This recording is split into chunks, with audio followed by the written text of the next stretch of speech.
तो भारत के हाथ एक ऐसा खजाना लग चुका है जिसके लिए अभी तक हम चीन के सामने हाथ फैलाते आए हैं। लेकिन अब हमें चीन के सामने हाथ फैलाने की जरूरत नहीं है, क्योंकि रूस इसमें भारत की बढ़ चढ़कर मदद करने के लिए अपने कदम आगे बढ़ा चुका है। आज हम बात कर रहे हैं क्रिटिकल मिनरल की, जो कि विशेष प्रकार के रेयर अर्थ मेटल होते हैं, यानी कि यह धरती पर बहुत ही कम मात्रा में पाए जाते हैं, लेकिन इनकी उपयोगिता इतनी ज्यादा है कि इनके बिना किसी भी सेक्टर को आगे नहीं बढ़ाया जा सकता और हमें हर टेक्निकल मामले में इन क्रिटिकल और रेयर अर्थ मेटल की ज़रूरत पड़ती है। इनका उपयोग इलेक्ट्रॉनिक्स, एनर्जी सेक्टर, केमिकल, स्वास्थ्य सेवा और अन्य महत्वपूर्ण उद्योगों में किया जाता है।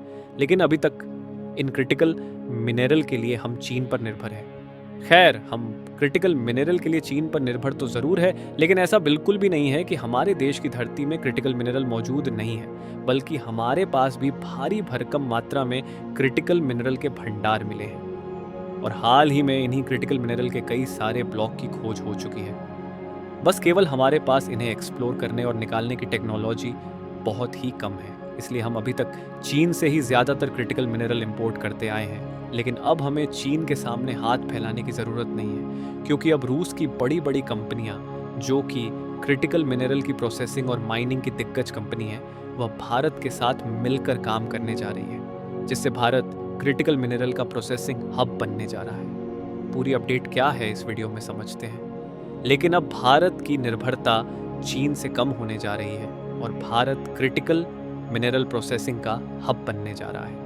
उसके लिए वीडियो को एक लाइक करके चैनल को सब्सक्राइब ज़रूर कर लीजिए, क्योंकि ये आपके लिए तो एक सेकंड का काम है, लेकिन इससे हमारी बहुत बड़ी मदद होती है।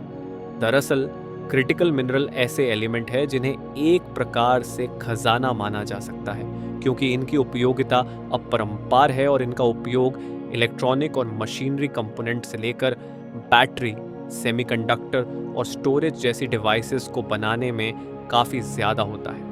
इसीलिए जो क्रिटिकल और रेयर अर्थ मेटल है, ये काफ़ी ज़्यादा एक्सपेंसिव होते हैं और अभी तक इन क्रिटिकल मिनरल को हम ज़्यादातर चीन से खरीदते आए हैं, जिसके लिए भारत का ज़्यादातर इन्वेस्टमेंट इसी क्रिटिकल मिनरल को खरीदने में ही चला जाता है।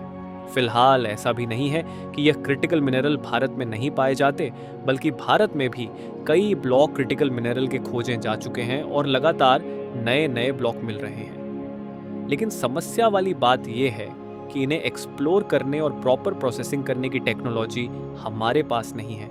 इसलिए हमें मजबूरन चीन से क्रिटिकल मेटल को मंगाना पड़ता है। क्रिटिकल मिनरल की बात करें तो क्रिटिकल मिनरल में लिथियम, कोबाल्ट, निकल और ग्रेफाइट के साथ साथ अन्य रेयर मेटल आते हैं, जो कि पृथ्वी पर बहुत ही कम मात्रा में पाए जाते हैं। और हाल ही में एक आंकड़ा निकल कर आया था कि हमने पिछले एक साल में लगभग $11 बिलियन के कुल मिनरल को इंपोर्ट किया है, जबकि इसके एक साल पहले हमने लगभग $8.2 बिलियन के क्रिटिकल मिनरल को ही इंपोर्ट किया था, जिसमें एक साल में 74% की बढ़ोतरी हुई है। यानी कि देखा जाए तो भारत में इसकी ज़रूरत हर साल बढ़ रही है और हमारे पास खुद यह मिनरल होने के बावजूद भी हमें दूसरे देशों से खरीदना पड़ रहा है, क्योंकि इंडियन मैन्युफैक्चरर ने इस समय इलेक्ट्रॉनिक सेक्टर में अपने प्रोडक्शन को बढ़ाना शुरू कर दिया है। लेकिन इसके बावजूद भी हमारी डिपेंडेंसी चीन से कम नहीं हो रही है, क्योंकि क्रिटिकल मिनरल से ज़्यादातर बने कंपोनेंट को हम चीन से इंपोर्ट करते हैं, क्योंकि ये कंपोनेंट हमें सस्ते पड़ जाते हैं, जबकि भारत में इनका प्रोडक्शन करना थोड़ा महंगा पड़ता है, क्योंकि ऐसा कोई भी इलेक्ट्रॉनिक कंपोनेंट नहीं है जिसमें क्रिटिकल और रेयर अर्थ मेटल का इस्तेमाल ना हो, और चीन के पास खुद इसकी प्रोसेसिंग टेक्नोलॉजी होने के कारण उनके लिए इलेक्ट्रॉनिक कंपोनेंट का प्रोडक्शन करना काफ़ी सस्ता पड़ता है। हालांकि भारत के पास भी कुछ क्रिटिकल मिनरल की प्रोसेसिंग टेक्नोलॉजी है, लेकिन सभी प्रकार के क्रिटिकल मिनरल की प्रोसेसिंग टेक्नोलॉजी हमारे पास नहीं है। आपको बता दें कि केवल भारत ही नहीं बल्कि दुनिया के लगभग कई देश इस समय परेशान हैं, जो कि क्रिटिकल कंपोनेंट की माइनिंग के लिए चीनी कंपनियों की मदद लेते थे। ऐसा इसलिए क्योंकि हाल ही में चीन की तरफ से क्रिटिकल कंपोनेंट की प्रोसेसिंग टेक्नोलॉजी पर रोक लगा दिया गया, जिससे वह देश भी इस तरीके के मिनरल्स की माइनिंग नहीं कर पाए रहे हैं। लेकिन चीन की तरफ से इस टेक्नोलॉजी पर रोक लगाया जाना भारत के लिए नया अपॉर्चुनिटी बन गया है, क्योंकि चीन की तरफ से इस पर जनवरी के महीने में बैन लगाया गया, लेकिन अब रूस इसमें भारत की बढ़ चढ़कर मदद करने वाला है, क्योंकि आपको मालूम हो तो रूस एक समय सुपर पावर हुआ करता था। हालांकि आर्थिक स्थिति पिछले कुछ सालों में गड़बड़ हुई है, लेकिन रूस के पास अभी भी वह टेक्नोलॉजी है जिसके बलबूते रूस ने अपने आप को सुपर पावर बनाया था। क्योंकि किसी भी देश की अर्थव्यवस्था को मजबूत बनाए रखने के लिए इन क्रिटिकल मिनरल्स की बहुत बड़ी इन्वॉल्वमेंट होती है।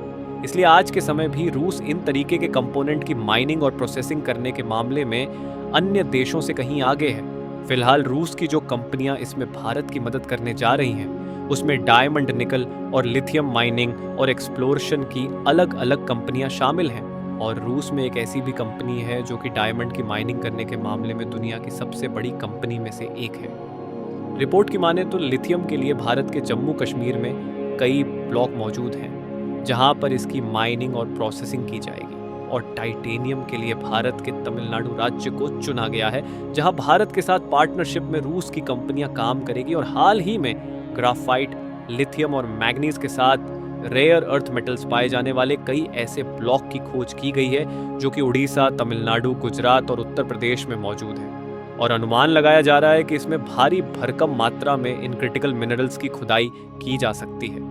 लेकिन क्योंकि ये मिनरल्स मिट्टी के रूप में होते हैं, इसलिए इन्हें पहचानना और उनकी प्रोसेसिंग करने में रूस की बढ़ चढ़कर मदद रहने वाली है। और आपको जानकर खुशी होगी कि अभी तक तो रूस और भारत के बीच ही क्रिटिकल मिनरल्स की माइनिंग और प्रोसेसिंग की बात चल रही थी, लेकिन यूनाइटेड स्टेट भी अब कूद चुका है। और यूएस की कंपनियों का कहना है कि वह भारत की कोयला और अन्य मिनरल की माइनिंग की दिग्गज कंपनी कोल इंडिया के साथ पार्टनरशिप करके अर्जेंटीना में लिथियम के भंडार को खोज रहे हैं। क्योंकि देखा जाए तो अर्जेंटीना में रेयर अर्थ मेटल की ढेर सारे ब्लॉक्स मौजूद हैं, लेकिन अर्जेंटीना की कंपनियां खुद इसकी एक्सप्लोरेशन नहीं कर पा रही हैं। यानी कि अब भारत और यूएस दोनों के लिए मुनाफे का सौदा हो सकता है।